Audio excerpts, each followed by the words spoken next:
Hi everyone, this is Ashley Latecki Ellenboss with Skyhouse Herb School and Apothecary, and today I'll be speaking on the subjects of iris, death, and creative transformation.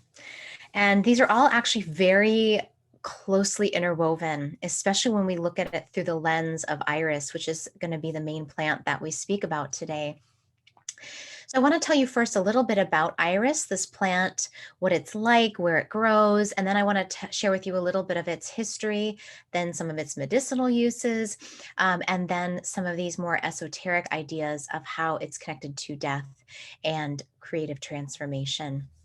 So let's start with the plant. I have a beautiful picture from one of my favorite herbals called Flower Power by Anne McIntyre. So for those of you who might be newer herbalists, you might really like this book.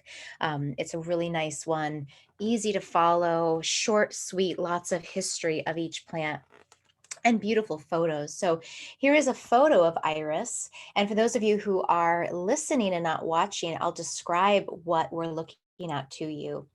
So we're going to be talking about Iris versicolor, which is this bluish purple. It's sometimes called blue flag.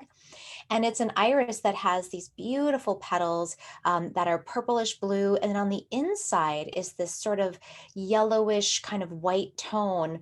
And in this picture, you can't see it, but often there is like it almost looks like a little caterpillar kind of crawling down one of the petals, usually the petal that is facing down towards the earth. And it's like this little fuzzy strip, which is actually part of its stamen, which is part of its pollen reproduction.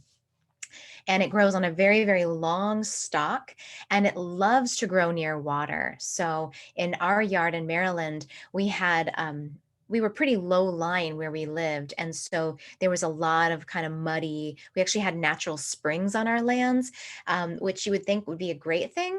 And it is in some ways, but in other ways it's not, because you have just places where it's just muddy year round. But in those places, the owners who had lived there before us, or maybe even their parents who were the original owners of the land, had planted in all of those gullies where all of those springs were irises and daylilies, because they really do. They like damp soil, and they love irises, especially love to grow on the margins of ponds. And so we had these beautiful patches of irises on the land. And I'm hoping to do the same thing with our new land here in Minnesota. We've got a little pond on our property. So I'm going to plant irises along the perimeter of it. And it's interesting because irises were seen, I learned this from Matthew Wood, that I forget which particular peoples, but this is a plant that grows in North America. It also grows in Europe and France and throughout, also was used in Egypt, interestingly enough.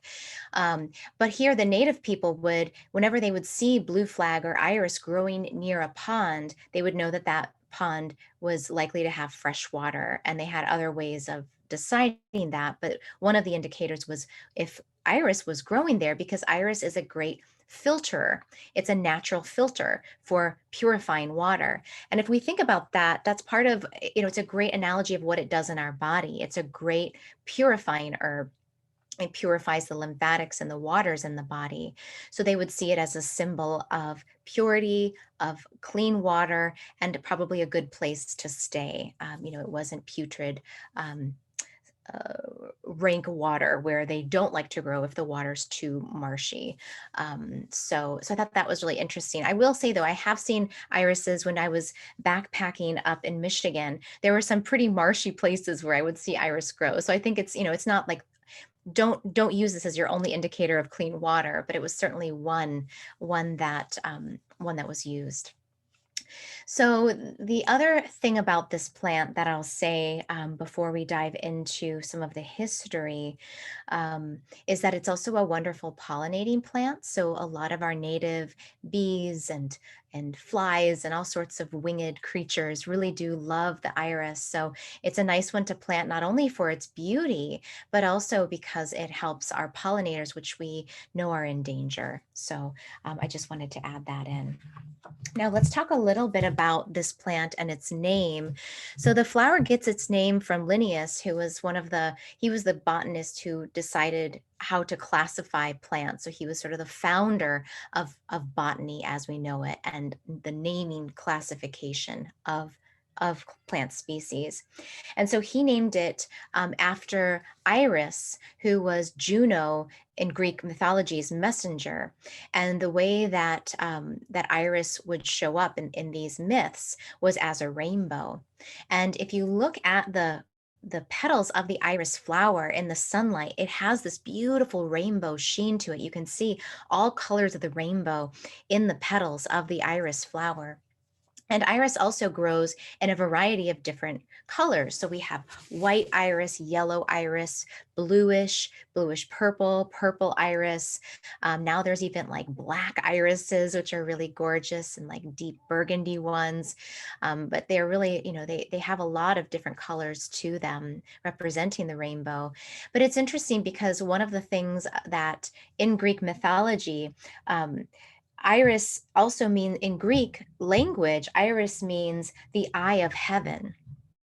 And one of the things that the god Iris would do would he would appear as a rainbow, and that would be a bridge through which souls could pass to heaven. So it's through the eye, and we also call this part of our eye the iris. And if you think about when you're looking into the soul of a person, if you've ever really deeply gazed into another's eyes, how it's like the depth of the depth that you can feel in a person's eyes through looking deep into their iris is pretty compelling. And so we can think about the eye of heaven. We can kind of pass into that gateway of the soul through a person's iris. And this is also the way that souls would pass, would be by crossing this rainbow in Greek mythology that the god Iris would set up. So we have this association with, I would say, death and also depth, right?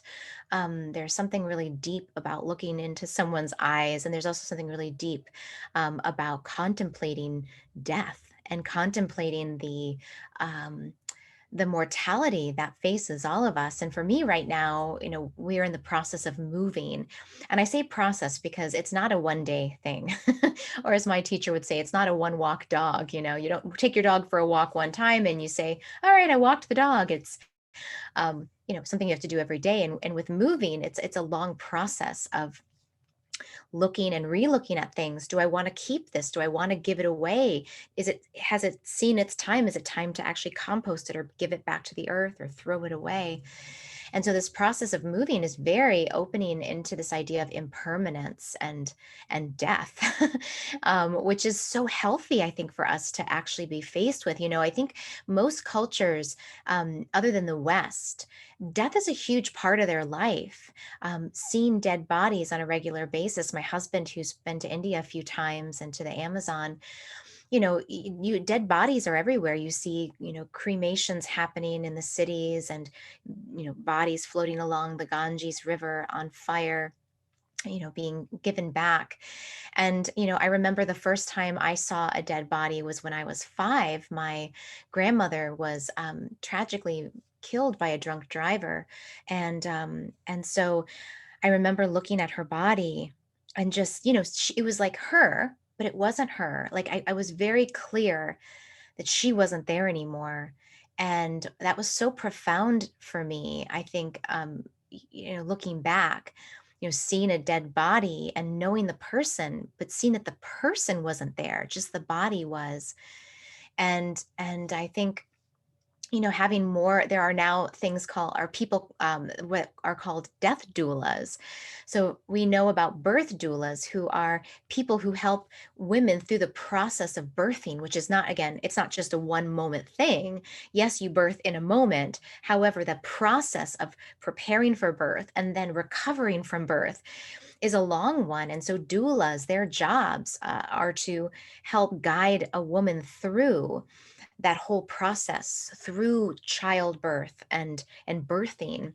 And now we have death doulas who do the same thing, because while death is there's that moment of the last breath, there's this whole process of dying for if we're lucky in some ways, we can have an experience of death that can be very, very spiritually awakening. And a death doula helps talk the family through the process of what is happening, talks to the individual who is dying about their wishes and desires, and anything, helps them come to terms with the fact that they're going to be leaving this body and this life. And what do they want to do before they die? Are there any final letters they want to write? Are there any, things that are tucked away in storage that they want to unearth and purge? What is it that needs to happen for a person to have a very peaceful transition through death? And then how do they help the family in that way too? How do they help the family after the person has passed continue to process it in a very healing and helpful way? So, I think this plant as kind of the harbinger or bringer of death in some ways is extremely powerful if we take it as an opportunity to examine our life, and that we don't know when we're going to die, and are we ready in every moment for death? Could we die? Could we die now and feel like we've done our best and die in a peaceful way? I mean, that's really one of the greatest gifts of yoga, is to prepare us for death, that moment of letting go of the body in this material world. And Shavasana as a yoga posture is that of dying. You practice that complete surrender every time you end a yoga class or practice. And then, of course, when you go deeper into the practices of yoga and the philosophy of yoga, boy, you really start to unearth so many beautiful practices, principles, and understandings that can help you make that transition much more peaceful. And I feel like, in graves, where was it? Was it in Lebanon? Um, it was, I think it was in Muslim culture, they place white irises on the graves. It's white is the color of mourning. And so they would cover the graves with irises, because irises are the flower of hope in their culture. And, isn't it beautiful how we can see different cultures using this flower as some sort of gateway or passage or bridge from one place to the next. And so I think that's something that's very beautiful and powerful that we can see. In France, it's also the fleur de lis, which originally came from, I think it was Louis VIII, took on the iris as the emblem of France during his reign. And he associated it, it became later the fleur de lis, with its three petals in that way, which represented faith, wisdom, and valor. And so we still see that as the emblem of France today. So let's talk a little bit now about the medicine of iris. So the root is the medicinal part. We don't use the flower unless you're using it for a flower essence, which is also a wonderful medicine. But the herbal medicinal part is the root. And so we can take the root and we can tincture it fresh, which is ideal. You can also dry it and powder it, which is an old traditional way of using it. It can be used externally as a poultice, where you would crush up the fresh root and apply it to bruises to help with swelling, or to help move blood. And I think that really, again, its primary medicine in herbal medicine is it moves fluids. And if you think about just the idea of the arc of the rainbow, I mean, it's a bridge, it's moving things. It's a passageway, and that's really what iris does on a physical level. Is it moves fluids, it moves it from one place to another. And it's specifically in the lymphatic system, which is so closely tied to the immune system. For people that have stagnation in their bodies, maybe they don't get enough exercise, maybe they have edema because they're taking medications, or they have difficulties with their heart contractions and the strength of their heart, so their blood and their lymph doesn't have as much uh, force behind it to keep it moving. That's when iris really becomes a phenomenal medicine. And it's a low dose herb. It's not one that you use like you would use a lot of other more gentle herbs like lemon balm or catnip. Blue iris or blue flag is a strong plant, so you would really want to use this under the supervision of an herbalist. But you certainly could start off taking it with as a low dose herb at 3 drops twice a day, and that should be safe. That's a safe starting point for most people. And so I would say that the main indications that you could use to see if iris is a good plant for you physiologically is, do you have dampness and stagnation? Do you have constipation? Do you have swollen glands and maybe a sore throat? That's kind of a chronic thing. Do you have swelling and edema, especially in the ankles or in the legs? Do you have any liver issues or problems with your gallbladder? Because it does work as a cholagogue, which means it helps the flow of bile through the gallbladder into the digestive system, which helps with breaking down fats and toxins and then moving things out through the bowels. And that's part of why it works on constipation, is because of that bile activating quality that it has. So those are some of the main physical ways. And then let's talk about creative transformation, because that's, I think, a beautiful, more organic and energetic use for this plant. So blue flag, and I really came to learn about this from growing it in my yard. The very first Sky House yoga location we had in downtown Silver Spring, um, we had irises that were growing in the front yard. And I remember just, watching them as they would come up in the spring with these flat leaves, and then watch the shoots come up and these little tiny buds coming out to the sides. And what I noticed was the plant kind of has this spiraling action. As it blooms, if you watch it, it will spiral and then it will open itself up. And then it will be just completely open. I mean, it's the most gorgeous, and it has this lovely smell to it. And all the petals open and open and open and open until it's reached its fullest bloom. And then I noticed something interesting. They don't just drop the flowers. Instead, they circle up. They spiral back into a nice little tiny nub, and then they suck their leaves, or sorry, they suck the petals back in, and so it forms this sort of inverted flower. And it's and then, once that all that energy is sucked back in, then it just looks like there was that nothing ever happened there. And then the next flower will spiral and open, and then it too will spiral closed, suck in its energy, and then close down. And I remember learning about using this plant. I think it was from Matthew Wood, for people who have creative blockages, that it helps them work through sort of creative dead zones. So the writers or actors or visual artists who are very creative, and then they finish the book and then they don't know what to do with themselves, and they don't have anything. They're dry. And I was looking at blue iris, and I was like, look at how it recycles that beautiful expression of beauty. It recycles it back in, sucks that energy in, and then puts it into the next blossom.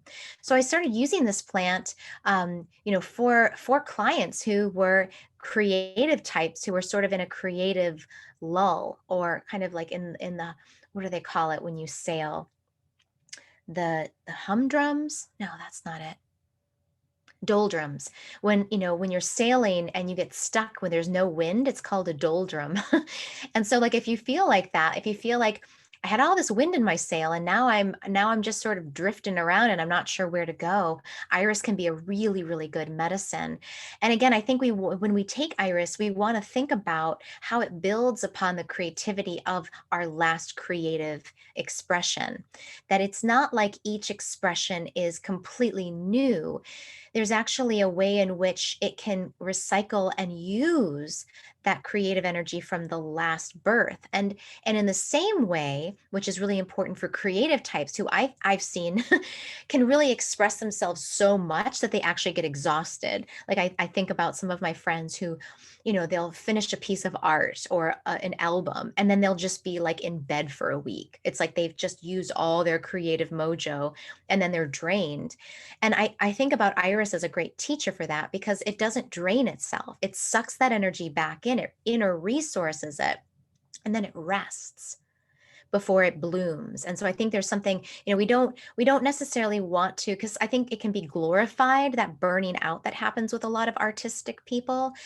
We don't want to go so far that it kills us in some small way or big way. But if we think about, yeah, we've given birth to something creative, and now how do I resource some of that back through the heart? How do you pull back some of that energy you've given through the heart and sit with it quietly and wait patiently for that next opening to happen that will happen? And we have to trust that, just like the iris. We have to trust that there's going to be another bloom. There's going to be another expression. And at the end of the season, it comes back down into the earth. But that rhizome or root is just so potent. It will produce year after year after year all of these beautiful flowers. So I find this flower just to be so symbolically captivating and also so medicinally helpful. So that's all I have for today. I'd love to hear your thoughts on this. And if you've used Iris, if you grow Iris, maybe your own thoughts on the creative process and death. If you're an artist, maybe you can reflect on this and think about how does your creative process work, and might this be a good ally for you? And so for those of you that don't necessarily need the physical medicine, you can just do a flower essence. And my friends at Grandparents of the Forest, you can go to their website. I think it's just grandparentsoftheforest.com. Her name is Deb Vale. She makes the most beautiful flower essences. So you can pick up a blue flag flower essence from her site. Also Sovereignty Herbs.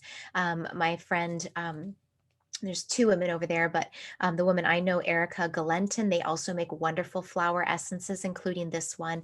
And you can just take 3 drops of that as many times as you need during the day to just help you inner resource and get things moving for that next creative project. So thank you all for listening. I love speaking to you about plants. It's such a joy for me. And if you liked this, please give it a thumbs up or a like.